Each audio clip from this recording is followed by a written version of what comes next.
Hola, bienvenidos de nuevo. Soy el doctor Carlos Waldo, soy médico internista y este es mi canal Enseñando Medicina Interna. El día de hoy, antes de empezar la plática, me gustaría agradecerles a todas aquellas personas que me siguen, que le han dado un like, que me han dejado algún tipo de comentario. Este es mi video número 100, ya poco o más de 6 meses que empecé con este proyecto de Enseñando Medicina Interna. Espero que siga siendo de su agrado, espero que los temas que estoy presentando, las pláticas, los casos clínicos sean de utilidad, sobre todo para la práctica clínica, para la ayuda de nuestros pacientes. Y si usted es paciente o persona que no es de personal de salud, que les esté dando un poco de luz acerca de ciertas enfermedades o que esté resolviendo algunas dudas que ustedes tenían. Esperemos que sean mucho más videos, pero quiero agradecerles a todos por acompañarme en esta linda aventura, que ya son 100 videos de mi canal Enseñando Medicina Interna. Hoy toca subir un video entonces acerca de un caso, digo un caso clínico, de un tema específico a desarrollar. Este es acerca de hipertensión pulmonar. El video va a estar más enfocado en el protocolo diagnóstico, en el abordaje diagnóstico en este tipo de pacientes. No me voy a meter tanto en la fisiopatología de la enfermedad ni en el tratamiento, ¿no? Porque el tratamiento es sobre todo con los nuevos medicamentos, fármacos y terapias que están apareciendo para esta enfermedad, pues es un tema extremadamente largo que no quiero tocar en esta plática. En esta plática quiero abordar específicamente acerca del protocolo diagnóstico o cómo debemos llevar a cabo los estudios en los pacientes que sospechamos en esta enfermedad, en los pacientes con hipertensión pulmonar. Y esta plática está más que nada basada en las guías europeas de hipertensión pulmonar, que son las más recientes. Se actualizaron en el año 2022, entonces gran parte de la información que estoy virtiendo en las diapositivas son en base a estas guías que acaban de salir, ¿vale? Entonces, hipertensión pulmonar, un enfoque clínico estructurado. Vamos a empezar a manera de introducción. La hipertensión pulmonar es un trastorno hemodinámico que afecta a las arterias pulmonares de pequeño y mediano calibre mediante proliferación celular y estrechamiento luminal. Obviamente, la etiología de la hipertensión pulmonar es muy variada, es muy amplia, que más adelante vamos a ver los diferentes tipos de grupos y las diferentes causas que van a provocar hipertensión pulmonar, y cada una de ellas, pues bueno, la fisiopatología va a diferir entre cada una de ellas, pero a términos muy generales, pues es un aumento de la resistencia vascular pulmonar que provoca una resistencia del flujo sanguíneo en estas arterias y que finalmente va a provocar una presión arterial pulmonar elevada y una poscarga en el ventrículo derecho. A pesar de todos los avances de la terapia y tratamientos actuales para esta enfermedad, la verdad es que la muerte suele producirse aún como resultado de una insuficiencia ventricular derecha, es decir, el meollo del asunto, los síntomas que el paciente va a presentar, el deterioro clínico que el paciente va a presentar y lo que finalmente lo va a llevar a la muerte es el deterioro del ventrículo derecho. A manera de definición, como ya les comenté, las guías europeas, las últimas habían sido del 2015 y en estas nuevas guías del 2022 hubo algunas modificaciones en algunos aspectos y creo que el más importante de ellos fue en cuanto a la definición. La hipertensión pulmonar previamente se definía como una presión de la arteria pulmonar por arriba o igual a 25 milímetros de mercurio. Este corte se modificó con las nuevas guías y ahora actualmente se define como hipertensión pulmonar como igual o mayor a 20 milímetros de mercurio en reposo. También ellos manejan en las guías esta presión arterial pulmonar elevado tanto en reposo como en ejercicio. Entonces también es algo nuevo en las guías del 2022. Estas guías se las voy a dejar en la descripción del video. Les voy a dejar el enlace. La verdad es que son para descarga gratuita. Están bastante didácticas, tienen varias gráficas, varias imágenes, que muchas de ellas les voy a presentar en la plática, pero creo que están bastante bien, te van llevando de la mano sobre el cuadro clínico, la fisiopatología, la estratificación, en fin, la verdad es que están bastante completas, están bastante bonitas, si las pueden descargar, si las pueden leer para complementar la plática, estaría excelente. Entonces, estas mediciones son por medio del cateterismo del corazón derecho y tiene innumerables causas. La OMS clasifica la hipertensión pulmonar en 5 grupos principales separados según el mecanismo fisiopatológico. Estos son los 5 grupos principales. El grupo 1 es hipertensión arterial pulmonar debido al estrechamiento de las arterias pulmonares. El grupo 2 debido a una enfermedad del corazón izquierdo. El grupo 3 hipertensión pulmonar debido a enfermedad pulmonar o hipoxia o ambas. Grupo 4, debido a tromboembolismo crónico u otra obstrucción de la arteria pulmonar. y grupo 5 debido a causas inciertas o multifactoriales. Actualmente los expertos o en las guías se reconoce ahora más que en el pasado la morbilidad y mortalidad asociadas con la hipertensión pulmonar y hacen hincapié en reconocerlas de manera temprana. Las guías, como ya les comenté, para su diagnóstico y tratamiento están recientemente actualizadas, entonces sí es importante estar al pendiente y actualizados en esta enfermedad. Estas son todas las enfermedades que nos pueden provocar hipertensión pulmonar, divididas por grupos y cada grupo cuáles son las enfermedades que los pueden producir. Por ejemplo, no se los voy a leer todos de manera muy general. Grupo 1 es una hipertensión arterial pulmonar que puede ser idiopática, hereditaria, asociada a drogas y toxinas y asociada con algunas otras enfermedades como las del tejido conectivo, VIH, hipertensión portal, en fin, entre otras. En el grupo 2, asociadas con enfermedad del corazón izquierdo, insuficiencia cardíaca, enfermedad valvular cardíaca, condiciones cardiovasculares, etc. Grupo 3, debidas a enfermedades pulmonares o hipoxia como enfermedad pulmonar obstructiva crónica, restrictiva, síndrome de apnea obstructiva del sueño, en fin, algunas otras enfermedades. El grupo 4 asociadas a obstrucción de la arteria pulmonar como tromboembolia crónica. El grupo 5 con mecanismos poco claros y o multifactoriales como trastornos hematológicos, sistémicos, metabólicos, en fin. Entonces, como ustedes pueden ver, hay un sinnúmero de enfermedades que pueden provocar hipertensión pulmonar, por lo que es sumamente importante poder clasificarlos de una manera temprana y poderlos clasificar de manera adecuada sobre todo para saber el pronóstico del paciente y el tratamiento del cual se vería beneficiado este tipo de pacientes. Entonces, no solamente es encontrar que el paciente tiene un incremento en la presión de la arteria pulmonar o un incremento de la presión sistólica del ventrículo derecho y el paciente, pues bueno, tiene hipertensión pulmonar, sino que es importante hacer el protocolo diagnóstico adecuado para poder clasificarlo, estratificarlo y darle un pronóstico y tratamiento oportunos. Esa es una de las imágenes que le estaba comentando que vienen en las guías del 2022. La verdad es que bastante útil, ejemplificando bastante bien. En el lado izquierdo es el grupo 1, luego viene el grupo 2, grupo 3, grupo 4, grupo 5. Lo que me gustó de esta imagen es que nos viene la prevalencia de las enfermedades. Como ustedes pueden ver, es muy común los de pacientes que tienen hipertensión pulmonar del grupo 2, que es hipertensión pulmonar asociada con enfermedad del corazón izquierdo. Estas siglas que pueden ver aquí, IPCPH, significan pues hipertensión pulmonar postcapilar aislada, que es lo que ahorita voy a hablar un poquito más acerca de eso. Y la CPCPH significa hipertensión pulmonar combinada pre y postcapilar. Ahorita voy a hablar un poco más de eso para que no se me hagan bolas. Entonces, este grupo 2 es el más común, como nos ponen en el dibujo, seguido del grupo 3, que es una hipertensión pulmonar asociada con enfermedad pulmonar, que puede ser hipertensión pulmonar no severa y hipertensión pulmonar severa. Y el resto de los grupos es más raro. Grupo 1, grupo 4, grupo 5 son causas un poco más raras, aunque sí nos encontramos bastante en la práctica clínica. Esta plática no es propiamente dicha de un caso clínico. Si ustedes ya están familiarizados con mi canal, saben que yo subo videos tanto de clase, que es este en específico, y videos que son casos clínicos en los que voy desarrollando un tema en específico con base al caso clínico y haciendo preguntas. No es la finalidad de esta plática, pero creo que me parece bastante importante ejemplificar el protocolo que nosotros tenemos que llevar a cabo con un paciente, entre comillas, real, ¿no? Para que podamos ejemplificarlo, ir viendo cuáles son los pasos a seguir en este tipo de pacientes. Entonces, pues a continuación voy a utilizar un caso clínico para discutir recomendaciones para la evaluación inicial, para la clasificación de hipertensión pulmonar, etcétera, etcétera. Entonces vamos a empezar muy rápido con el caso clínico. Mujer de 63 años de edad con antecedente de tabaquismo, 25 paquetes año, además de embolia pulmonar y enfermedad de arterias coronarias. Acude a su médico de atención primaria con disnea de esfuerzo. Aquí ya tenemos dos antecedentes bastante importantes, tanto de tabaquismo, embolia pulmonar y enfermedad arterial coronaria. Tenemos ahí dos cosas que nos pueden orientar hacia el diagnóstico.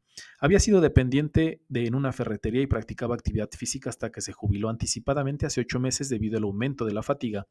Inicialmente sintió que la fatiga era simplemente una señal de envejecimiento. Desde jubilación ha notado la lenta aparición de disnea de esfuerzo progresiva. Ya no puede subir más de un tramo de escaleras ni caminar más de una cuadra, además de edema leve y fluctuante en las extremidades inferiores durante el último mes. Dejó de fumar hace 8 años después de que le colocaron un stent liberador de fármacos en la arteria circunfleja media izquierda. Otro antecedente importante en este paciente. Después de esto recibió clopidogrel y fue seguida por un cardiólogo durante 2 años, pero dejó de tomar el medicamento debido a la aparición de hematomas. Hace más de 5 años que no ve a su cardiólogo, se sometió a una artroplastía total de rodilla derecha electiva hace 3 años, complicada por una trombosis venosa profunda aguda en la vena femoral común derecha. Si tenemos ahorita ya muchos antecedentes, la verdad es que estoy metiendo varios distractores porque pues así son los pacientes que nos encontramos en la consulta. Híjole, es que hay algunos pacientes que sí encontramos, pues agua pasa por mi casa, ¿no? Hipertenso, mal controlado, con datos de insuficiencia cardíaca izquierda, pues igual hipertensión pulmonar es el grupo 2, o sea, son casos que son muy sencillos, pero hay ciertos casos en los como son estos que tenemos varios factores de riesgo que no sabemos bien cuál podría llegar a ser la causa que está originando la hipertensión pulmonar. Este paciente tiene antecedentes cardiovasculares, tiene antecedentes pulmonares, tiene antecedentes de trombosis, es decir, no sabremos específicamente qué es lo que está causando una hipertensión pulmonar, por ejemplo, en este tipo de paciente, con solamente el interrogatorio y exploración. Entonces tuvo una trombosis venosa profunda aguda en la vena femoral común derecha. La tomografía en ese momento no reveló embolias pulmonares y recibió tratamiento con warfarina durante 3 meses. Actualmente no informa tos, dolor torácico ni síncope, no presenta ortopnea y se siente normal en reposo. Sus antecedentes familiares no son notables y no ha estado expuesta a sustancias ilícitas, toxinas ambientales o suplementos dietéticos. Su tratamiento actual es de 81 miligramos de aspirina al día, 25 de metoprolol 2 veces al día, 10 miligramos de lisinopril al día y 40 miligramos de simvastatina antes de acostarse. Su médico de atención primaria, su médico general, detectó un soplo en el borde esternal inferior izquierdo y le envía un ecocardiograma transtorácico. El ecocardiograma muestra una dilatación leve del ventrículo derecho, dilatación de la aurícula derecha y una función ventricular derecha levemente reducida. La presión sistólica del ventrículo derecho calculada es de 69 milímetros de mercurio. El ventrículo izquierdo muestra una leve hipertrofia concéntrica y la aurícula izquierda es de tamaño normal. Entonces, la verdad es que la mayoría de los pacientes que nos vamos a enfrentar para la evaluación de una hipertensión pulmonar se empieza con esto. A veces nos llegan los pacientes con un reporte de ecocardiograma en donde nos reportan una presión sistólica del ventrículo derecho elevada o una presión sistólica o una presión de la arteria pulmonar elevada, y entonces es cuando va a empezar el protocolo de estudio en este tipo de pacientes. A manera de ser más didáctico, le estoy poniendo un algoritmo diagnóstico, y si ustedes ven las guías, también van a encontrar algunos algoritmos que nos van a ayudar o nos van a llevar de la mano para el diagnóstico de estos pacientes. Este no es específicamente el que vienen en las guías, lo simplifiqué un poco para poder poner las recomendaciones actuales y evaluar a los pacientes con sospecha de hipertensión, ¿no? Para ir paso a paso de manera un poco más didáctica con el caso clínico y ir explicando de manera secuencial lo que tenemos que hacer en este tipo de pacientes, pero es a grandes rasgos. Entonces, lo primero que tenemos que ver es la sospecha de hipertensión pulmonar, es decir, en quienes estamos sospechando que hay hipertensión pulmonar y para poder tener esa sospecha, pues tenemos que encontrar el cuadro clínico, es decir, los síntomas que el paciente presenta nos va a llevar hacia fallas en el ventrículo derecho. Entonces, está invariablemente relacionado con la disfunción del ventrículo derecho el cuadro clínico que el paciente va a presentar. ¿Y por qué el ventrículo derecho? Porque como aumentan las presiones arteriales pulmonares, el ventrículo derecho va a empezar a presentar disfunción. Hay que recordar que el ventrículo derecho está acoplado a la circulación pulmonar de alta distensibilidad y baja resistencia. En el pulmón no se debe de encontrar una resistencia incrementada arterial. Entonces, el ventrículo derecho no está capacitado ni tiene la adaptación para manejar presiones. Sí para manejar volumen, pero no para manejar presiones. A diferencia del ventrículo izquierdo, el ventrículo izquierdo está acoplado a la circulación arterial sistémica, a las arterias de manera sistémica. Entonces, estas arterias tienen menor distensibilidad, pero mayor resistencia. Entonces, el ventrículo izquierdo se adapta mejor a los cambios de presión que a los de volumen. Y el ventrículo derecho al revés. Entonces, está acoplado para el volumen, pero no para la resistencia. Entonces, cuando el paciente empieza a presentar incremento en la resistencia pulmonar, el ventrículo derecho va a empezar a tener disfunción. A medida que aumenta la presión arterial pulmonar y la resistencia vascular pulmonar, el ventrículo derecho inicialmente va a empezar con mecanismos compensadores, así como el ventrículo izquierdo, también el ventrículo derecho empieza a tener mecanismos compensadores para preservar el gasto cardíaco mediante la regulación positiva de las respuestas, tanto simpáticas, la dilatación y la hipertrofia miocárdica. Todos estos mecanismos van a provocar que no haya una disfunción del ventrículo derecho. Pero Y por esta misma razón, los primeros signos clínicos van a estar ausentes o son bastante inespecíficos. Sin embargo, conforme va avanzando el problema y la hipertensión pulmonar empieza a ser cada vez más evidente, el ventrículo derecho es incapaz de compensar y el gasto cardíaco disminuye. Esta gráfica está muy bonita, ejemplifica muy bien lo que pasa en los pacientes con el transcurso del tiempo.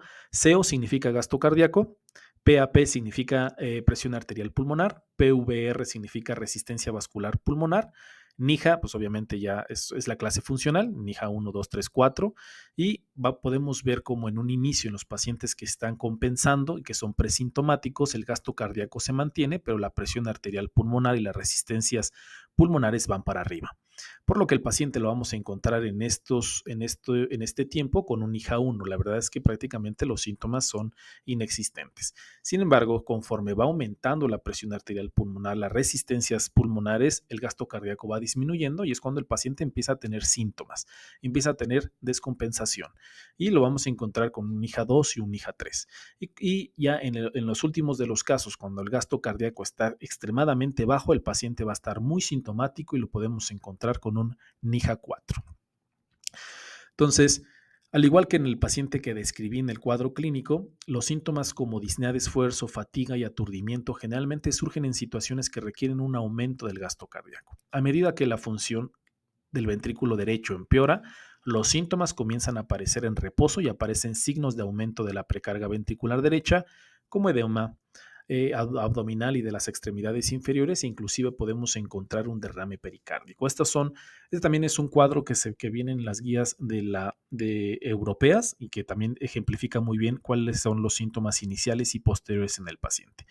De manera temprana, una disnea de esfuerzo, fatiga y agotamiento rápido, disnea al inclinarse hacia adelante o bedopnea, palpitaciones, hemoptisis, distensión abdominal y náuseas inducidas por el ejercicio, aumento de peso debido a la retención de líquidos, síncope durante o poco después del esfuerzo físico y abajo, tardíos, síntomas raros debido a la dilatación de la arteria pulmonar, como son dolor en el pecho por esfuerzo, compresión dinámica de la arteria coronaria principal izquierda, ronquera o disfonía, porque es compresión del nervio recurrente laringio izquierdo, que es un síndrome cardiovocal o de Orner, dificultad para respirar, sibilancias, tos, infección del tracto respiratorio inferior, atelectasia, compresión de los bronquios, pero ya estamos hablando de síntomas que se presentan en un problema ya avanzado de hipertensión pulmonar. Pero lo que nos tenemos que enfocar quizás para tratar de detectarlo de una manera temprana son los síntomas iniciales que el paciente va a presentar.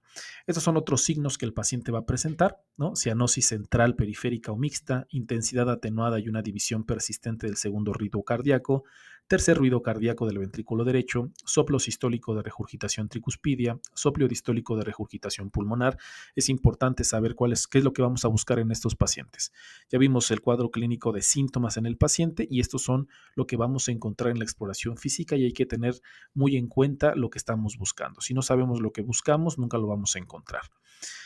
Signos de falla del ventrículo derecho retrógrada, es decir, distensión y pulsación de venas yugulares, distensión abdominal, hepatomegalia, ascitis, edema periférico, es decir, signos propios de una falla del ventrículo derecho. Signos que pueden orientarnos a la causa subyacente, es decir, ya dentro del interrogatorio, dentro de la exploración, podemos buscar qué es lo que está generando esta hipertensión pulmonar, como son acropaquias digitales, enfermedad cardíaca congénita cianótica, enfermedad fibrótica pulmonar, enfermedad venosa oclusiva pulmonar, que es lo que nos puede provocar esta acropaquia digital. Hallazgos en la auscultación como estertores o sibilancias, soplo pulmonar o enfermedad cardíaca, telangiectasias, esclerodactilia, alteraciones como enfermedad por reflujo gastroesofágico, es decir, dentro del protocolo, dentro del diagnóstico y la evaluación del paciente es súper importante el interrogatorio de los antecedentes heredofamiliares, cuándo empezó con los signos, cómo ha evolucionado con los signos, la exploración física, ser detallado para encontrar algo que nos pueda orientar hacia la causa subyacente que le está provocando al paciente todos estos síntomas. Entonces, una vez que ya tenemos la sospecha de hipertensión pulmonar, es decir, los antecedentes heredofamiliares, el cuadro clínico, los signos, los síntomas, el siguiente estudio de vital importancia en este tipo de pacientes, pues es un escrutinio ecocardiográfico. Hay que realizar un ecocardiograma transtorácico. Dado, como ya les comenté, los primeros signos y síntomas de la hipertensión pulmonar suelen ser inespecíficos, el diagnóstico en ocasiones puede retrasarse y se sospecha por primera vez cuando el ecocardiograma transtorácico revela signos de disfunción del ventrículo derecho. Es decir, como los signos iniciales son muy ambiguos, la verdad es que nos puede pasar por alto. Hay que tener una alta sospecha clínica para poder hacer un protocolo de estudio a tiempo. El ecocardiograma transtorácico es relativamente económico, no invasivo y reproducible y puede proporcionar valores estimados de varias medidas de función, tamaño y presión del ventrículo derecho. Estos son algunos ejemplos de imágenes en pacientes que tienen hipertensión pulmonar. Podemos ver en el lado izquierdo un paciente con hipertensión pulmonar y en el lado derecho un paciente sin hipertensión pulmonar. Si pueden observar, hay un aumento de la relación entre el ventrículo derecho y el ventrículo izquierdo y un agrandamiento de la aurícula derecha en el paciente que tiene hipertensión pulmonar. Ahorita voy a hablar un poquito más sobre los hallazgos ecocardiográficos que podemos encontrar en este tipo de pacientes, pero pues esa manera de ejemplo. Sin embargo, es bien importante, es súper importante que el ecocardiograma no hay que olvidar que es operador dependiente. Va a depender mucho de las habilidades de la persona que haga el ecocardiograma y también sobre las condiciones del paciente. Habrá pacientes que no tienen una adecuada ventana, no ponen de su parte para realizar el estudio. En fin, hay varios factores que pueden impedir que esté una adecuada un adecuado reporte ecocardiográfico. Entonces, estos aspectos técnicos y relacionados con el paciente a menudo pueden llegar a limitar la medición precisa de la presión sistólica del ventrículo derecho y las lecturas a menudo pueden diferir de un cateterismo de corazón derecho. Entonces, sí es bien importante tomar en cuenta lo que nos reportan en el ecocardiograma, que en ocasiones el ecocardiografista nos va a poner pues un estudio no del todo bien valorable por no tiene adecuadas ventanas, el paciente no cooperó, en fin, varias cuestiones que nos puede llegar a no ser del todo fiable el resultado del ecocardiograma. Sin embargo, pues a pesar de que sea un buen estudio, a pesar de que se haya realizado de una manera adecuada, pues la verdad es que debido a la naturaleza heterogénea de la hipertensión pulmonar y la peculiar geometría del ventrículo derecho, pues no existe un único parámetro ecocardiográfico que informe de manera confiable sobre el estado de la hipertensión pulmonar y la etiología subyacente. Si no nos podemos quedar solamente con el resultado de la presión sistólica del ventrículo derecho o la presión arterial pulmonar sistólica, la presión arterial pulmonar sistólica para poder definir que el paciente tiene una hipertensión pulmonar. Hay otros factores que nos pueden reportar en el ecocardiograma que nosotros nos van a orientar a que el paciente está cursando con hipertensión pulmonar. Estas nuevas guías del 2022 recomiendan el uso de variables ecocardiográficas adicionales para determinar la probabilidad de que un paciente tenga hipertensión pulmonar. No solamente quedarnos con estos dos parámetros, la presión sistólica del ventrículo derecho y la presión arterial sistólica de la arteria pulmonar, no solamente son los únicos dos. Aquí nos resumen, y la verdad es que está muy bonito la imagen porque nos ejemplifica cuáles son las alteraciones que podemos encontrar en este tipo de pacientes y que nos pueden orientar a que realmente el paciente está cursando con hipertensión pulmonar. La revisamos rápidamente. Por ejemplo, en la letra A nos pueden reportar ventrículo derecho agrandado, que en la vista paraesternal de eje largo del ecocardiograma, dilatación del ventrículo derecho con una relación del ventrículo derecho-ventrículo izquierdo más de 1, que es lo que vemos en la imagen B, con vista de las 4 cámaras. En la imagen C, un septum intraventricular aplanado. Las flechas muestran la forma en letra D del ventrículo izquierdo, que disminuye el índice excéntrico del ventrículo izquierdo en una vista paraesternal de eje corto. En la imagen D, vena cava inferior distendida con disminución del colapso respiratorio, vista subcostal. En la imagen D, RBOT-AT, es decir, tiempo de aceleración del tracto de salida del ventrículo derecho, que es menos de 105 milisegundos, que indica hipertensión pulmonar precapilar. En el estudio de ecocardiograma se va a observar una muesca y nos van a reportar como una muesca. En la imagen B, cambio reducido del área fraccional del ventrículo derecho, menos del 35%, vista de las 4 cámaras. En la imagen G, disminuye la excursión sistólica del anillo tricuspideo, o lo que nos reportan como TAPSE, que es una medida del modo M por debajo de 18 milímetros. En la imagen H, disminución de la velocidad sistólica máxima del anillo tricuspideo, menos de 9.5 centímetros. En fin, estas son todas lo que tenemos que buscar en el ecocardiograma. No solamente quedarnos con el reporte les vuelvo a repetir, de la presión arterial de la presión sistólica de la arteria pulmonar o la presión sistólica del ventrículo derecho, sino que también tenemos que buscar algunos otros datos que nos hablen de disfunción diastólica del ventrículo derecho para poder tener una sospecha bastante importante de una hipertensión pulmonar. Entonces, siguiendo con el caso clínico, el paciente ya tenemos de acuerdo a las características que les había comentado, tenemos que ver si el paciente tiene un bajo riesgo o un riesgo intermedio o alto, que nos lo va a reportar de acuerdo al ecocardiograma. El ecocardiograma nos van a decir, tiene un riesgo bajo de hipertensión pulmonar o tiene un riesgo intermedio o alto de hipertensión pulmonar, y que también nos puede apoyar pues el cuadro clínico del paciente, los antecedentes y demás. En el cuadro clínico específicamente del caso que les puse, es un riesgo intermedio o alto, porque tiene una presión sistólica del ventrículo derecho marcadamente elevada. Hay que recordar que tenía 69 milímetros de mercurio y signos de disfunción ventricular derecha, por lo que se cataloga como una alta probabilidad de hipertensión pulmonar. Entonces, aquí, ¿qué es lo que tenemos que hacer?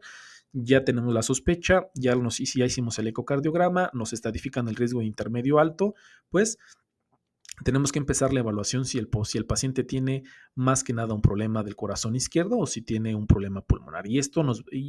¿Cómo vamos a hacer esto? Pues nos va a ayudar pues, los antecedentes heredofamiliares, el cuadro clínico, los antecedentes del propio paciente, hacia orientarnos hacia una u otra patología. Es decir, si tenemos un paciente con hipertensión arterial de larga evolución, que no ha tenido un adecuado tratamiento, que tiene signos y síntomas de una disfunción del ventrículo izquierdo, pues bueno, quizá nos podamos orientar más hacia un grupo 2 de la hipertensión pulmonar y hacer un protocolo diagnóstico más enfocado en ese tipo de problemas. Si el paciente tiene antecedentes de uso de leña o de uso de biomasa, tabaquismo, tos crónica, ronquidos, desaturación, pues quizá nos oriente un poco más hacia una enfermedad pulmonar, y quizá nuestro protocolo diagnóstico tendrá que ser orientado hacia buscar algún tipo de problema pulmonar. Pero bueno, cuando nosotros evaluamos al paciente del corazón izquierdo, hay que tomar en cuenta, y si recuerdan la imagen que les puso previamente, un gran porcentaje de pacientes con hipertensión pulmonar va a caer en este grupo, en el grupo 2 de la OMS. Más del 75% de los casos de hipertensión pulmonar están directamente relacionados con disfunción ventricular izquierda o valvulopatía mitral o aórtica. Dado que el grupo 2 difiere notablemente del grupo 1, hipertensión arterial pulmonar, en su fisiopatología y tratamiento, es importante distinguir entre ellos.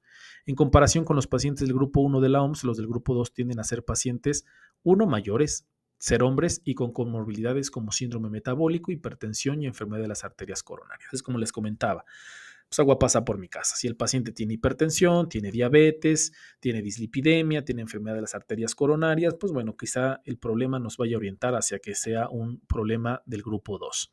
Entonces, se debe considerar una combinación de factores de riesgo, hallazgos clínicos. El ecocardiograma transtorácico también nos va a ayudar a detectar características, por ejemplo, de disfunción sistólica y diastólica, agrandamiento de la aurícula izquierda. En fin, también el ecocardiograma nos puede orientar también o darnos algunos tips sobre que el problema puede ser más del corazón izquierdo. En el caso clínico en específico que les había puesto, el paciente tenía varios factores de riesgo de enfermedad del corazón izquierdo, incluido pues, antecedente de tabaquismo, enfermedad de las arterias coronarias. Sin embargo, los hallazgos compatibles con una disfunción ventricular derecha grave requirieron una evaluación adicional para detectar otras posibles causas de su sospecha de hipertensión pulmonar. A pesar de que el paciente tiene antecedentes importantes cardiovasculares, pues la verdad es que la presión sistólica del ventrículo derecho que nos reportaron por arriba de 60 milímetros de mercurio, 69 para ser exactos, más algunos otros hallazgos que nos hablan de disfunción diastólica disfunción del ventrículo derecho, pues este tipo de pacientes requieren un poco más de estudio porque no podemos catalogarlos con todos estos hallazgos ecocardiográficos que es del grupo 2, y tenemos que hacer pues, más protocolo de estudio. Dentro de la evaluación en los pacientes del grupo 2 tenemos que determinar si el paciente se cataloga como hipertensión pulmonar postcapilar o hipertensión pulmonar mixta pre y postcapilar. En pacientes en quienes se realiza una evaluación adicional, el diagnóstico de hipertensión pulmonar del grupo 2 de la OMS se basa en última instancia en hallazgos consistentes con hipertensión pulmonar postcapilar o pasiva en el cateterismo del corazón derecho. Aunque la presión arterial pulmonar media debe ser al menos de 20 milímetros de mercurio para certificar el diagnóstico de hipertensión pulmonar, una presión de oclusión de la arteria pulmonar superior a 15 milímetros de mercurio y una resistencia vascular pulmonar de 2 unidades BUT o menos sugiere que la hipertensión pulmonar se debe a una presión elevada de la aurícula izquierda, es decir, postcapilar, en lugar de una remodelación de la arteria pulmonar precapilar. Entonces, estos parámetros hemodinámicos que nos van a reportar nos van a hacer la distinción entre si el paciente está cursando con una hipertensión pulmonar postcapilar o una hipertensión pulmonar mixta. En la hipertensión pulmonar mixta pre y postcapilar es importante distinguirla ya que el tratamiento va a diferir. En particular, las terapias específicas para la hipertensión arterial pulmonar que se dan en el grupo 1, por ejemplo, análogos de prostaciclinas, antagonistas del receptor de prostaglandina I2, antagonistas del receptor de endotelina, etcétera. Porque estos pueden tener un efecto perjudicial en pacientes del grupo 2. Es decir, nosotros damos este tipo de tratamientos en pacientes que realmente son del grupo 2 y no del grupo 1, puede causar un aumento de la fuga capilar pulmonar con edema pulmonar, empeorar la situación del paciente y poner en riesgo su vida. En algunos pacientes, la congestión pasiva crónica en la circulación venosa pulmonar causa una alteración adicional del medio homeostático que regula el músculo liso precapilar y la función endotelial. Estos cambios dan como resultado una remodelación estructural de las arteriolas precapilares y un aumento de la resistencia vascular precapilar, creando una hipertensión pulmonar mixta con anomalías tanto precapilares como postcapilares. Entonces, sí es importante definir en aquellos pacientes que estamos evaluando si estamos ante un paciente con hipertensión pulmonar postcapilar o mixta.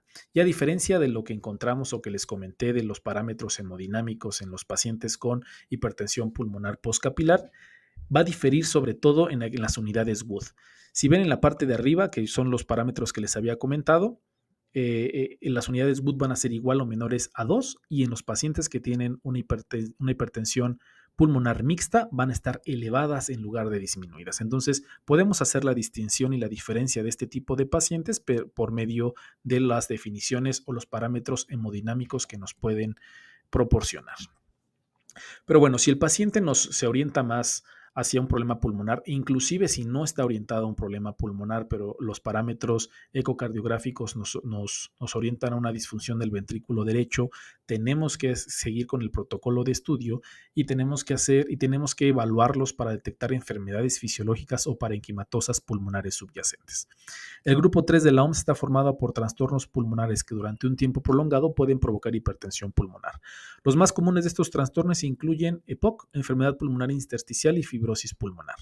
La hipertensión pulmonar en estos pacientes es precapilar y los cambios en la resistencia vascular pulmonar van a estar influenciados por múltiples factores, pero el más significativo quizá, o lo que más nos hablan sobre la fisiopatología, es la hipoxia alveolar que estos pacientes van a presentar.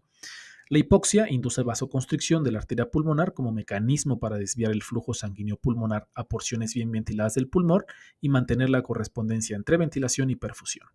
La hipoxia crónica repetida también altera la estructura celular y la función de los vasos pulmonares y conduce a hipertrofia medial y aumento del tono vascular, contribuyendo así al desarrollo de hipertensión pulmonar en muchos de estos pacientes. Entonces, la fisiopatología puede diferir un poquito de algunos otros grupos pero principalmente es la hipoxia que estos pacientes presentan.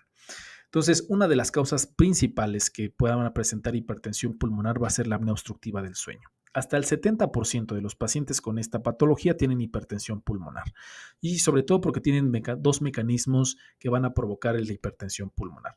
Uno propiamente dicho, la apnea obstructiva del sueño, es decir, la hipoxia crónica repetitiva durante la noche aumenta los niveles de especies reactivas de oxígeno y altera la señalización celular y molecular, induciendo así el remodulado vascular.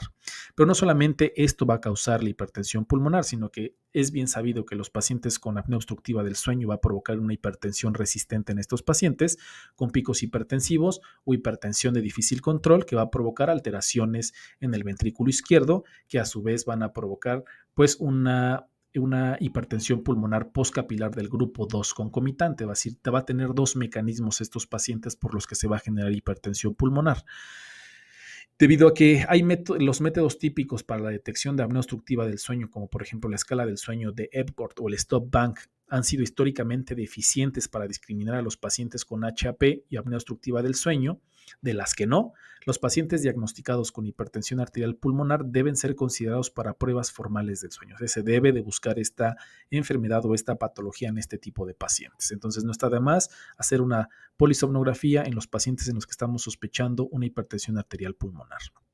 Entonces, las pruebas de función pulmonar imagen, ¿cuáles las que vamos a realizar? Son de alta importancia y son esenciales para cualquier evaluación de HAP y ayudar a excluir la hipertensión pulmonar del grupo 3 de la OMS. Un resultado anormal en la tomografía o la espirometría nos puede ayudar a señalar una enfermedad tanto pulmonar parenquimatosa.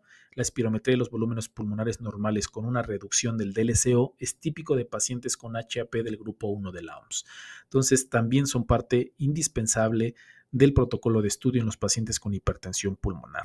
Al igual que la hipertensión pulmonar del grupo 2 de la OMS, los pacientes con apnea obstructiva del sueño significativa o enfermedad pulmonar parenquimatosa subyacente que solo presentan características de hipertensión pulmonar leve, generalmente no requieren una evaluación adicional de la hipertensión pulmonar, ya que el tratamiento de la enfermedad pulmonar subyacente es el tratamiento preferido de estos pacientes, ¿no? Si encontramos estas dos patologías, ¿no? Si encontramos una enfermedad pulmonar parenquimatosa subyacente, una apnea obstructiva del sueño, el tratamiento de estas enfermedades subyacentes será lo indicado y no ir más allá en el protocolo de estudio. Al igual que en aquellos pacientes que tienen, que estamos sospechando de un grupo 2, que es una enfermedad del corazón izquierdo que tiene discretamente elevado la presión sistólica del ventrículo derecho y que no tiene datos propiamente dicho de disfunción del ventrículo derecho, quizá no vale la pena seguir en el protocolo de estudio, sino dar tratamiento para la enfermedad del corazón izquierdo y la vigilancia y la evaluación constante en este tipo de pacientes. Pero como por ejemplo en el paciente que tenemos en el caso clínico que tiene una presión sistólica del ventrículo derecho extremadamente alta, con disfunción del ventrículo derecho ecocardiográfico y por signos clínicos, en ese tipo de pacientes sí vale la pena seguir con el protocolo diagnóstico en vías de encontrar alguna causa que esté generando este tipo de problema. A manera de continuar con el caso clínico, en la paciente la tomografía de tórax no mostró ninguna evidencia de enfermedad pulmonar parenquimatosa y las pruebas de función pulmonar no mostraron evidencia de obstrucción o restricción. Hubo una disminución moderada en DLCO que no alcanzó los límites normales cuando se ajustó por los volúmenes pulmonares y entonces en este contexto se justificaba una evaluación adicional de su hipertensión arterial pulmonar. Entonces, el paciente del caso clínico, entonces, necesita sí o sí la realización de más protocolo de estudio y en este caso el siguiente paso sería hacer un gamagrama de ventilación-perfusión, lo que nos lleva a evaluar a los pacientes que estamos sospechando del grupo 4, es decir, una enfermedad tromboembólica.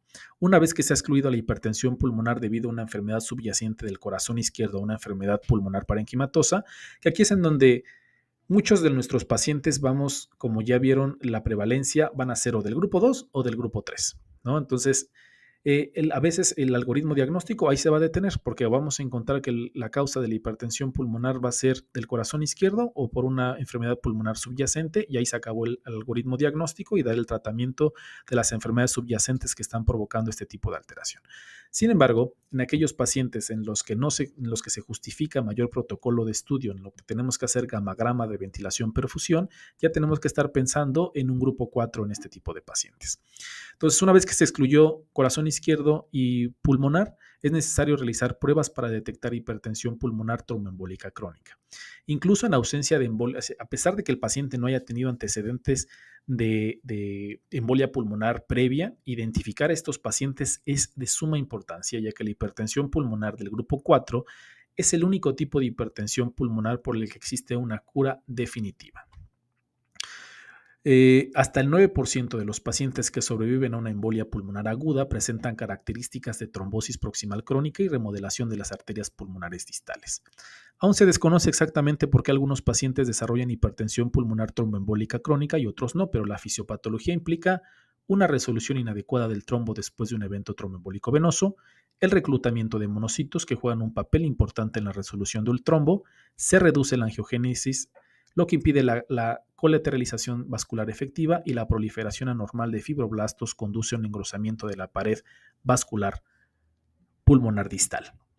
Es importante mencionar que los pacientes con hipertensión pulmonar tromboembólica crónica generalmente presentan síntomas similares a los pacientes con hipertensión arterial pulmonar del grupo 1 de la OMS y hasta una cuarta parte de los pacientes no recuerdan haber tenido un antecedente de embolia pulmonar previa, por lo que sí es importante que después de haber descartado enfermedad del corazón izquierdo y pulmonar, hacer o buscar una enfermedad tromboembólica. Los cambios radiológicos asociados a la hipertensión pulmonar tromboembólica crónica son distintos de los defectos de llenado intraluminar que se observan con el tromboembolismo agudo. Es decir, no vamos a encontrar los mismos datos radiológicos que en los pacientes que están cursando con un problema agudo. Entonces, sí es bien importante buscarlos de una manera muy específica. Se pueden observar estrechamiento luminal rápido o defectos de llenado excéntricos en lugar de los defectos de llenado central convencionales de la embolia pulmonar aguda. Estos cambios a menudo son pasados por alto por los radiólogos que no buscan específicamente una hipertensión pulmonar tromboembólica crónica, por lo que Una de las opciones que tenemos, y quizá la más importante, en cuanto a la sensibilidad y la especificidad para identificar la enfermedad tromboembólica crónica, es el gamagrama pulmonar con ventilación perfusión con radionucleócidos, porque es superior a la angiografía por tomografía. Todos los pacientes con sospecha de HAP deben someterse a una gamagrama de ventilación perfusión si estamos sospechando en un grupo 4. La exploración de ventilación perfusión de la paciente en específico del caso clínico fue normal, descartando efectivamente la posibilidad de tromboembolismo crónico como causa de su hipertensión pulmonar. Entonces, ¿qué es el siguiente paso? Descartamos enfermedad del corazón izquierdo, descartamos enfermedad pulmonar subyacente, descartamos enfermedad tromboembólica. Entonces, si nada de esto lo encontramos, si nada de esto es evidente, tenemos que pasar al siguiente paso, que es cateterismo cardíaco derecho, ¿no? Entonces, el cateterismo derecho, esta prueba revela hipertensión arterial pulmonar. Se debe realizar más pruebas de vasorreactividad si se considera que la etiología de la hipertensión arterial pulmonar es idiopática, hereditaria o inducida por fármacos. La vasorreactividad se prueba más comúnmente usando 20 de dióxido nítrico inhalado, pero son aceptables formulaciones alternativas que incluyen epoprostenol intravenoso, adenosina y iloprost inhalado, y los pacientes que tienen una prueba vasorreactiva positiva generalmente responden bien a la terapia con bloqueadores de canales de calcio en dosis altas. Es decir, que se encontró que tiene una hipertensión arterial pulmonar, hay que hacer pruebas de vasorreactividad para ver si el paciente va a responder al tratamiento con los bloqueadores de los canales de calcio. Sin embargo, sí es importante comentar que no se ha demostrado que los pacientes con hipertensión arterial pulmonar del grupo 1 que no tienen hipertensión arterial pulmonar idiopática, hereditaria o inducido por fármacos tengan resultados favorables con el uso de los bloqueadores de los canales del calcio, incluso si en el cateterismo derecho tuvieron una respuesta vasorreactiva positiva. ¿Pero a qué nos referimos con una respuesta vasorreactiva positiva? Pues bueno, se define como una caída de la presión arterial pulmonar media de al menos 10 milímetros de mercurio hasta un nivel absoluto de 40 milímetros de mercurio o menos. El gasto cardíaco debe preservarse o elevarse en comparación con los valores iniciales durante la prueba. En realidad, solo entre el 10 y al 15% de los pacientes con hipertensión arterial pulmonar idiopática tienen una respuesta vasorreactiva positiva y la mitad de estos pacientes dejan de responder de un año. Por lo tanto, los médicos no deben asumir que los bloqueadores de los canales de calcio tendrán éxito a largo plazo. Es decir, si es vasorreactivo, estos pacientes deben someterse a un cateterismo cardíaco derecho de seguimiento cada 3 o cada 6 meses después de que se encontró la hipertensión arterial pulmonar. Entonces tenemos que darle seguimiento, se tiene que hacer cateterismo derecho cada 3 a 6 meses para ver si el paciente va a seguir respondiendo al tratamiento. Entonces, el siguiente paso, el último paso, es si encontramos que el paciente tiene hipertensión arterial pulmonar por medio del cateterismo cardíaco, viene más protocolo de estudio. Y aquí es encontrar o descartar si realmente es idiopática. Antes de considerar que la hipertensión es idiopática, se deben de realizar muchas otras valoraciones para descartar que no sean algunas otras enfermedades. Es esencial realizar una historia clínica cuidadoso. Otros agentes causales incluyen medicamentos supresores del apetito, como derivados de la fenfluramina o estimulantes de la anfetamina, encontrar si el paciente no tiene VIH, si no tiene hepatitis, antecedentes de esplenectomía, enfermedad previa de la tiroides o del hígado, que también son comunes en la hipertensión arterial pulmonar.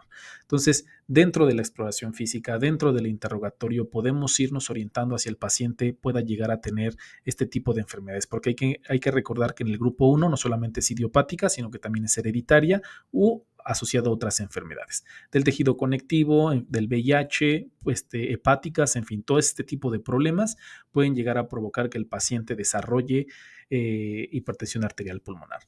También es importante en estos pacientes de primera instancia pruebas séricas de confirmación para VIH, anticuerpos antinucleares, anticuerpos antiesclerodermia, pruebas de función tiroidea para descartar de primera instancia estas patologías del grupo 1.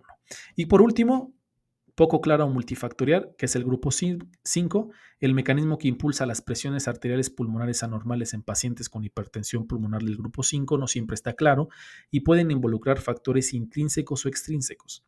Las enfermedades dentro del grupo 5 incluyen aquellas que causan compresión extrínseca de las arterias pulmonares, es decir, mediastinitis fibrosante o elevaciones intrínsecas de la resistencia vascular pulmonar, sarcoidosis, cistocitosis pulmonar de células de Langerhans, anemia de células falciformes, policitemia vera y neoplasias malignas. La causa más común de hipertensión pulmonar en esta categoría es la sarcoidosis. Entonces, ya si todas las causas más comunes y las que tienen mayor prevalencia ya las descartamos con ecocardiograma, con pruebas de función pulmonar, con tomografía y descartamos las tromboembólicas, si ya descartamos las idiopáticas, bueno, las del grupo 1, como son las que están por fármacos o por otras enfermedades, podemos pasar a el grupo 5 poco claro multifactorial y o sea, el protocolo de estudio. Lo que quiero llegar es que el protocolo de estudio es bastante largo, bastante extenso. Si nuestro paciente cae dentro de la prevalencia más alta, como son enfermedad del corazón izquierdo o pulmonar, pues la verdad es que el protocolo de estudio no será tan largo. Pero si en aquellos pacientes que no tienen del corazón izquierdo ni una enfermedad pulmonar subyacente, ahí sí el protocolo de estudio se complica un poco más. Si descartamos una tromboembolia o una tromboembolia crónica, el protocolo debe ser bastante extenso. Y por último, pues la estratificación del riesgo pronóstico. El desafío final en la evaluación del paciente con sospecha de esta enfermedad es estimar su riesgo de muerte. Aunque los factores de riesgo no modificables como la edad, el sexo y las comorbilidades asociadas desempeñan un papel importante y trascendental en la determinación del pronóstico, se debe utilizar varios factores de riesgo potencialmente modificables para estimar el riesgo de mortalidad a un año. Estos incluyen diferentes parámetros. En las guías vienen cuáles son, cómo podemos calcular si son de bajo riesgo, riesgo intermedio o alto riesgo. Son todos estos parámetros que les estoy poniendo en la diapositiva: signos de insuficiencia cardíaca derecho, progresión de síntomas y manifestaciones clínicas, si el paciente ha tenido síncope, cómo está la clase funcional, la caminata de 6 minutos, biomarcadores como ProBNP, el ecocardiograma, resonancia magnética. Todos estos parámetros vale la pena realizarlos en aquellos pacientes, sobre todo para poderle decir el pronóstico que va a tener a un año, ¿no? Entonces, aparte del protocolo diagnóstico o empezar el protocolo, si ya tenemos un estudio completo, tenemos sí o sí a ver el pronóstico del paciente. Y por último, el tratamiento. La verdad es que no voy a entrar en detalles en el tratamiento porque es extremadamente largo. Esto será cuestión de alguna otra plática. Más adelante haré una plática sobre el tratamiento actual de los pacientes con hipertensión pulmonar de acuerdo a cada uno de los grupos, cuáles son lo que tenemos a la fecha para el tratamiento de este tipo de pacientes, pero la verdad es que no es el motivo de la plática. Les pongo aquí la tabla que nos ponen o la gráfica que nos ponen en las guías del 2022, de acuerdo a cada grupo cuál sería el tratamiento a seguir, pero les vuelvo a repetir, más adelante quizá haga un video más específico acerca de este tema. Bueno, eso sería todo, eso sería grandes rasgos. Espero que, la verdad es que las diapositivas estaban muy llenas de información, les pido una disculpa al respecto. Sin embargo, pues la información acerca de esta enfermedad, la verdad es que es bastante extensa, es mucha información. De por sí me salieron 50 diapositivas. De haberme extendido un poco más, pues hubiera podido salir el doble de las diapositivas. Traté de resumirlo, cargué un poquito más las diapositivas de lo que me hubiera gustado. Espero que no haya sido demasiada información, espero que no haya sido tan agobiante, tan aburrido para ustedes. Espero que me hayan seguido hasta el final de la plática. Si fue así, pues muchísimas gracias por escuchar toda la plática. De no ser así, pues gracias por tratar de ver lo más que fue posible de la plática. Pero espero que haya sido de su ayuda, espero que haya sido de su comprensión, espero que no me haya hecho tantas bolas y que no los haya confundido con algunos términos. Espero que siga siendo de su agrado. Si no me sigan, por favor síganme. Si quieren que hable de algún tema en particular, por favor déjenmelo en los comentarios. Con mucho gusto lo prepararé. Espero que siga siendo de su agrado el contenido que voy a seguir subiendo en el transcurso de este año. Y pues bueno, eso sería todo. Que tengan un bonito día y una excelente semana.